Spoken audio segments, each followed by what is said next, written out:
আকাশবাণী কলকাতা। স্থানীয় সংবাদ পড়ছি নমামি বসুরুদ্র। প্রথমে বিশেষ বিশেষ খবর। ভারতে এক দেশ এক নির্বাচন কার্যকর হলে দেশের মোট অভ্যন্তরীণ উৎপাদন ১.৫% বাড়বে বলে প্রাক্তন রাষ্ট্রপতি এবং এ সংক্রান্ত কমিটির প্রধান রামনাথ কোবিন্দ মত প্রকাশ করেছেন। কেন্দ্রীয় মন্ত্রিসভা আজ এক দেশ এক নির্বাচন বিলে ছাড়পত্র দিয়েছে। স্মার্ট ইন্ডিয়া হ্যাকাথনে এবারে প্রতিযোগিতার বিজয়ীর নাম আজ রাতে ঘোষণা করা হবে। বিভিন্ন প্রকল্পে উপভোক্তাদের অ্যাকাউন্টে সরাসরি সুবিধা হস্তান্তরের বিষয়টি সুরক্ষিত রাখতে রাজ্য অর্থ দপ্তর ১৬ দফা নির্দেশিকা জারি করেছে। বিনা বাধায় উত্তুরে হাওয়া প্রবেশ করায় রাজ্যে তাপমাত্রায় পারো নিম্নমুখী। কলকাতায় আজ মৌসুমের শীতলতম দিন। বাংলা মহিলাদের অনূর্ধ্ব-১৫ একদিনের ক্রিকেটে সেমিফাইনালে উঠেছে। যুব ভারতী ক্রীড়াঙ্গনে আজ আইএসএল ফুটবলে ইস্টবেঙ্গল ওড়িশা এফসির মুখোমুখি হয়েছে। আসছে বিস্তারিত খবরে। প্রাক্তন রাষ্ট্রপতি রামনাথ কোবিন্দ বলেছেন, ভারতের মোট অভ্যন্তরীণ উৎপাদন ১ থেকে ১.৫% বৃদ্ধি করার ক্ষমতা এক দেশ এক নির্বাচনের রয়েছে। এক দেশ এক নির্বাচনের পক্ষে জোরালো সওয়াল করে শ্রী কোবিন্দ বলেন, এই সিদ্ধান্ত দেশের জন্য গুরুত্বপূর্ণ। नहीं, केंद्र सरकार को देखिए सर्वानुमति डेवलप करनी पड़ेगी। ये मुद्दा किसी पॉलिटिकल पार्टी के हित अहित का ये देश के हित है और इसलिए मुझे लगता है अंततोगत्वा सभी राजनीतिक दल जो है इस पर सहमत हो। Big work as a game changer. Bharat की अर्थव्यवस्था आज जो है वापिस अराउंड 6.5 या 7%। और जब ये आ जाएगा तो 1 से 1.5% जो है ऑटोमेटिकली इस देश की जीडीपी बढ़ जाएगी। উল্লেখ্য, সংবাদ সংস্থা হিন্দুস্তান সমাচার সূত্রে খবর, প্রধানমন্ত্রী নরেন্দ্র মোদীর নেতৃত্বে কেন্দ্রীয় মন্ত্রিসভা আজ এক দেশ এক নির্বাচন সংক্রান্ত বিল অনুমোদন করেছে। সংসদের শীতকালীন অধিবেশনেই এ সংক্রান্ত বিল পেশ করতে পারে কেন্দ্র। এই ব্যবস্থা কতটা বাস্তবসম্মত হবে তা খতিয়ে দেখতে প্রাক্তন রাষ্ট্রপতি রামনাথ কোবিন্দের নেতৃত্বে একটি কমিটি গঠন করা হয়। গত মার্চে ওই কমিটি এ সংক্রান্ত একটি রিপোর্ট রাষ্ট্রপতির কাছে জমা দিয়েছে। রিপোর্টে এক দেশ এক নির্বাচনের পক্ষে সায় দেওয়া হয়েছে। তৃণমূল কংগ্রেস নেত্রী মুখ্যমন্ত্রী মমতা ব্যানার্জি এক দেশ এক নির্বাচন ব্যবস্থাকে অসাংবিধানিক বলে মন্তব্য করেছেন। নিজের এক্স হ্যান্ডেল মারফত মুখ্যমন্ত্রী জানান, কেন্দ্রীয় মন্ত্রিসভা বিশেষজ্ঞ এবং বিরোধী নেতাদের যুক্তিগ্রাহ্য উদ্বেগকে সম্পূর্ণ উপেক্ষা করে এক দেশ এক নির্বাচন ব্যবস্থা চালু করতে চাইছে। তৃণমূল কংগ্রেস এই সিদ্ধান্তের সর্বাত্মক বিরোধিতা করবে। এদিকে কেন্দ্রীয় সরকার এক দেশ এক নির্বাচন নীতি কার্যকর করার পথে হাঁটলেও তার সাংবিধানিক বৈধতা কতটা তা নিয়ে প্রশ্ন তুলেছেন রাজ্য বিধানসভার অধ্যক্ষ Bimal Bandyopadhyay. One nation one vote.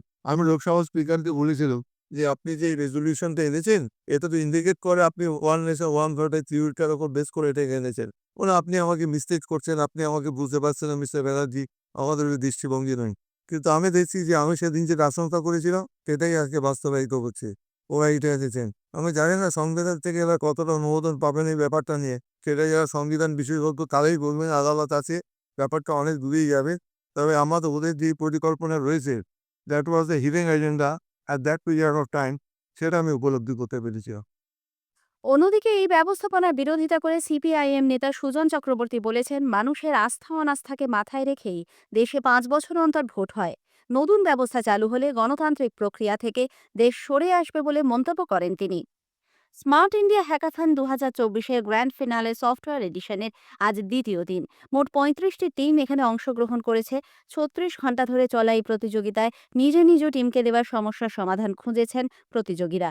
অংশগ্রহণকারীদের গভীর নিষ্ঠা ও মনোযোগের মাধ্যমে উঠে আসবে দৈনন্দিন জীবনে নানা সমস্যার সমাধানের ধারণা। আজ রাত ৯টায় কেন্দ্রীয় শিক্ষা প্রতিমন্ত্রী ডক্টর সুকান্ত মজুমদার ভার্চুয়ালি উপস্থিত থেকে হ্যাকাথনের ফলাফল ঘোষণা করবেন।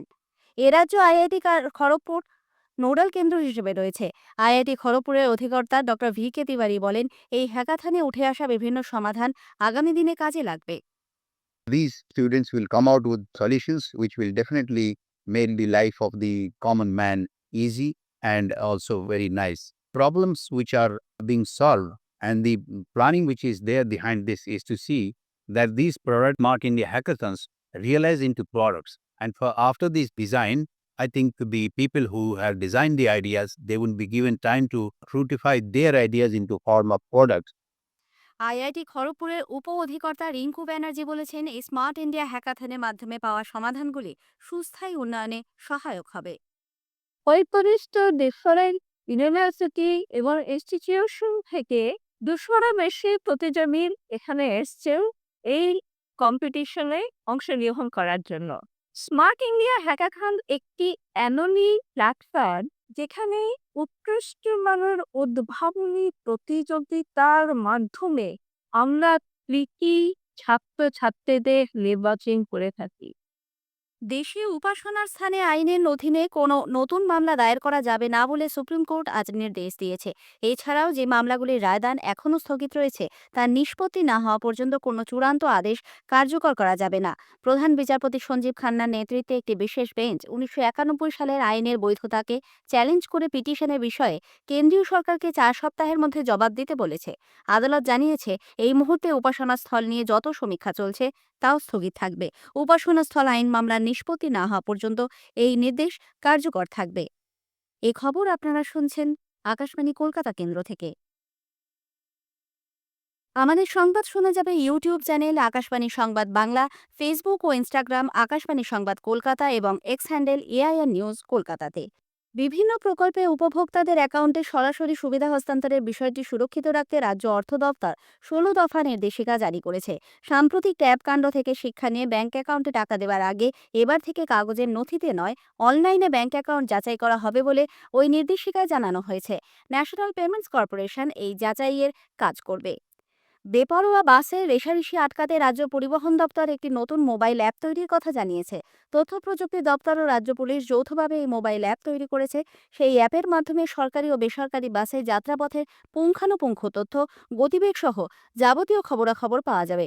প্রত্যেক বাস চালককে নিজেদের মোবাইলে বাধ্যতামূলকভাবে এই উন্নত প্রযুক্তির মোবাইল অ্যাপ ডাউনলোড করতে হবে। এদিকে সড়ক দুর্ঘটনায় আক্রান্তদের জন্য দেশজুড়ে শীঘ্রই ক্যাশলেস চিকিৎসা পরিষেবা চালু হতে চলেছে। আজ লোকসভায় প্রশ্নকাল চলাকালীন কেন্দ্রীয় সড়ক পরিবহন মন্ত্রী নীতিন গডকরি এ কথা জানান। তিনি বলেন, প্রাথমিক পর্যায়ে উত্তরপ্রদেশ সহ 6টি রাজ্যে সূচনা হলেও পরবর্তীকালে তা দেশের অন্যান্য প্রান্তেও পৌঁছে দেওয়া হবে। বিনা বাধায় উত্তরে হাওয়া প্রবেশ করায় রাজ্যে তাপমাত্রার পারদ নিম্নমুখী। পশ্চিমী জেলাগুলিতে শৈত্যপ্রবাহের সতর্কতা জারি করেছে আবহাওয়া দপ্তর। পুরুলিয়া, বাঁকুড়া, 2 বর্ধমান ও বীরভূমে আগামী 2 দিন শৈত্যপ্রবাহ চলবে। রাজ্যের বাকি অংশেও তাপমাত্রার পারদ বেশ কিছুটা নামতে পারে। আলিপুর আবহাওয়া দপ্তরের পূর্বাঞ্চলীয় অধিকর্তা ডক্টর সোমনাথ দত্ত জানিয়েছেন, আগামী কয়েকদিন রাজ্যে শীতের আমেজ বজায় থাকবে। আগামী 7 দিনে আজ থেকে শুরু করে 12 তারিখ থেকে 18 তারিখ পর্যন্ত পশ্চিমবঙ্গের সব জেলাগুলিতেই শুষ্ক আবহাওয়া থাকার সম্ভাবনাই সবথেকে বেশি। মিনিমাম টেম্পারেচার বিলো নর্মাল থাকলে 2 থেকে 3 ডিগ্রি বিলো নর্মাল থাকে। কলকাতাতেও কিন্তু টেম্পারেচার বিলো 15 থাকছে। পুরুলিয়া, 2 বর্ধমান এবং বাঁকুড়া এই 4টে জেলাতে কিন্তু আজকে দেখুন আপনার 12, 13, 14 প্রতিদিনই আপনার সতর্কতা রয়েছে। কলকাতায় আজ মৌসুমের শীতলতম দিন। সর্বনিম্ন তাপমাত্রা স্বাভাবিকের 2.3 ডিগ্রি কমে দাঁড়িয়েছে 13.8 ডিগ্রি সেলসিয়াসে। সর্বোচ্চ তাপমাত্রা 2 ডিগ্রি বেশি কমে হয়েছে 24.3 ডিগ্রি সেলসিয়াস। বাংলা মহিলাদের অনূর্ধ্ব-15 একদিনের ক্রিকেটের সেমিফাইনালে উঠেছে। জয়পুরে আজ কোয়ার্টার ফাইনালে বাংলা 3 উইকেটে কর্ণাটককে হারিয়ে শেষ আটে পৌঁছয়। কর্ণাটক প্রথমে ব্যাট করে 35 ওভারে 8 উইকেটে করেছিল 154 রান। রেমেন্দিকা খাতুন 3টি, দেবযানী দাস 2টি উইকেট নেন। বাংলা 34 ওভার 1 বলে 7 উইকেটে প্রয়োজনীয় রান সংগ্রহ করে নেয়। যুব ভারতী ক্রীড়াঙ্গনে আজ আইএসএল ফুটবলে ইস্টবেঙ্গল ওড়িশা এফসির মুখোমুখি হয়েছে। ইস্টবেঙ্গল 9 ম্যাচে 7 পয়েন্ট নিয়ে পয়েন্ট তালিকার একাদশ স্থানে রয়েছে। অন্যদিকে ওড়িশা এফসি 11 ম্যাচে 16 পয়েন্ট পেয়ে পঞ্চম স্থানে রয়েছে। আসন্ন হকি ইন্ডিয়া লিগে সম্প্রচারের জন্য প্রসার ভারতী আজ হকি ইন্ডিয়ার সঙ্গে একটি সমঝোতা স্মারকপত্র মৌন স্বাক্ষর করেছে। এর ফলে 2024-25 মৌসুমের জন্য দূরদর্শন হকি ইন্ডিয়া লিগে সরকারিভাবে সম্প্রচার অংশীদার হয়েছে। এ মাসের 28 তারিখ থেকে ওড়িশার রাউরকেল্লা এবং ঝাড়খণ্ডের রাঁচিতে লিগের খেলাগুলি শুরু হচ্ছে। প্রসার ভারতীর চেয়ারম্যান নবনীত সাইগাল এই মৌকে হকির ইতিহাসে এক মাইল ফলক বলে উল্লেখ করেছেন। শেষ করার আগে স্থানীয় সংবাদের বিশেষ কিছু অংশ আরও একবার। ভারতে এক দেশ এক নির্বাচন কার্যকর হলে দেশের মোট অভ্যন্তরীণ উৎপাদন 1.5% বাড়বে বলে প্রাক্তন রাষ্ট্রপতি এবং এ সংক্রান্ত কমিটির প্রধান রামনাথ কোবিন্দ মত প্রকাশ করেছেন। কেন্দ্রীয় মন্ত্রিসভা আজ এক দেশ এক নির্বাচন বিলে ছাড়পত্র দিয়েছে। স্মার্ট ইন্ডিয়া হ্যাকাথনে এবারে প্রতিযোগিতার বিজয়ীর নাম আজ রাতে ঘোষণা করা হবে। স্থানীয় সংবাদ শেষ হলো, এরপর শুনবেন খেলার খবর 8টা বেজে 10 মিনিটে।